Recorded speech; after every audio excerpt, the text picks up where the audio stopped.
साल 1900 में फ्लैनन आइल्स lighthouse disappearance ने एक रहस्यमय घटना ने फ्लैनन आइल्स को घेर लिया।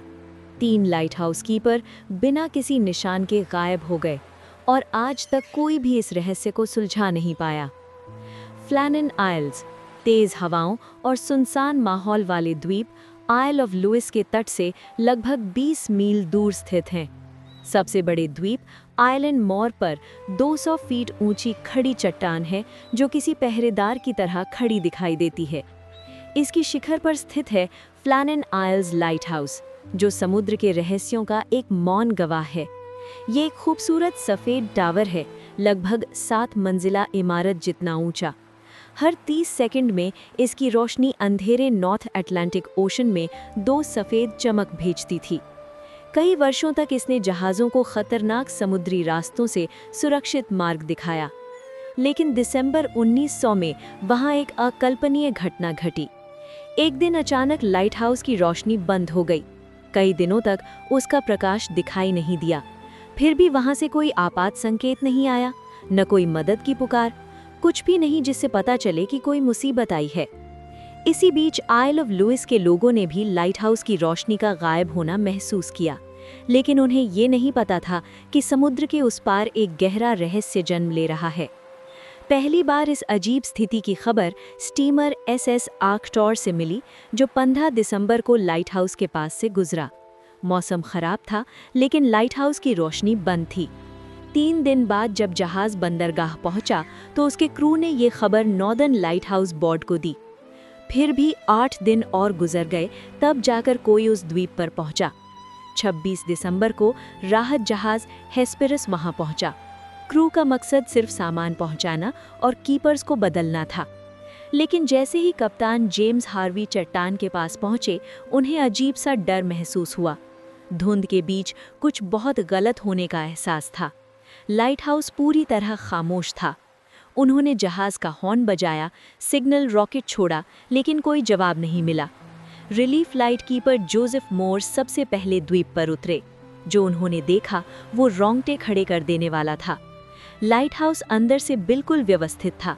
मशीनें सामान्य रूप से चल रही थीं, खाने की प्लेटें ठीक से रखी थीं, कोट टंगे हुए थे। लेकिन एक चीज गायब थी, तीनों कीपर खुद। कप्तान ने और लोगों को द्वीप की जांच करने भेजा। तब एक और अजीब बात सामने आई। बाहर पहनने वाले 2 सेट कपड़े गायब थे, यानी कीपर बाहर गए थे, लेकिन कहाँ और क्यों?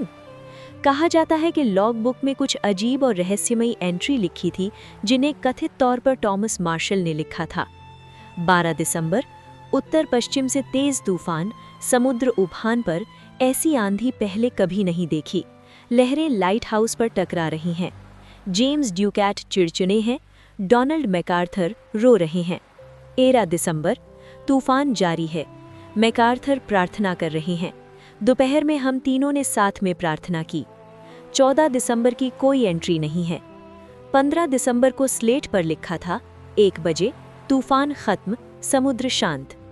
जांच में ये भी पता चला कि सच में वहां भयानक तूफान आया था। लैंडिंग के पास लोहे की रेलिंग मुड़ चुकी थी। 1 टन से भारी पत्थर रास्ते पर फेंका गया था और रेलिंग से बंधी लाइफ बुआ भी गायब थी। लेकिन बाद में पत्रकार माइक डैश की जांच में पता चला कि ये लॉग बुक की कहानी असली नहीं थी, वो पूरी तरह काल्पनिक थी। फिर भी एक डरावनी सच्चाई थी। जब कीपर नीचे जाते थे तो वे खास कपड़े पहनते थे, समुद्री बूट, ऑयल स्किन और वाटरप्रूफ गियर। और वही कपड़े गायब थे। आज तक किसी को नहीं पता कि उनके साथ क्या हुआ।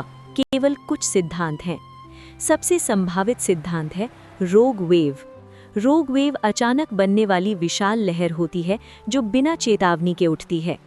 संभव है कि तूफान के बाद कीपर नुकसान देखने नीचे गए हों, तभी अचानक एक विशाल लहर आई और उन्हें समुद्र में बहा ले गई।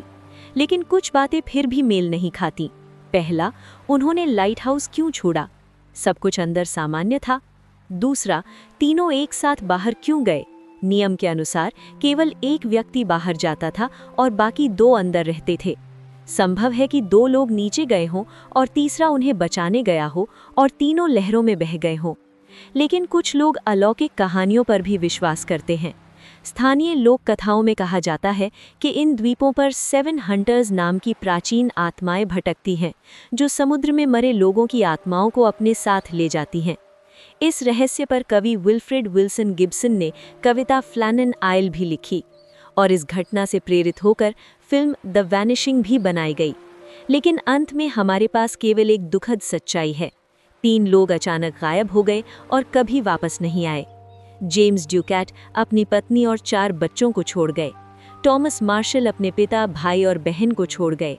और डोनाल्ड मैकार्थर भी अपने परिवार को हमेशा के लिए छोड़ गए। उनकी कहानी आज भी आधिकारिक रिकॉर्ड में लाल स्याही से दर्ज है, एक ऐसे रहस्य के रूप में जिसे शायद कभी पूरी तरह समझा नहीं जा सकेगा।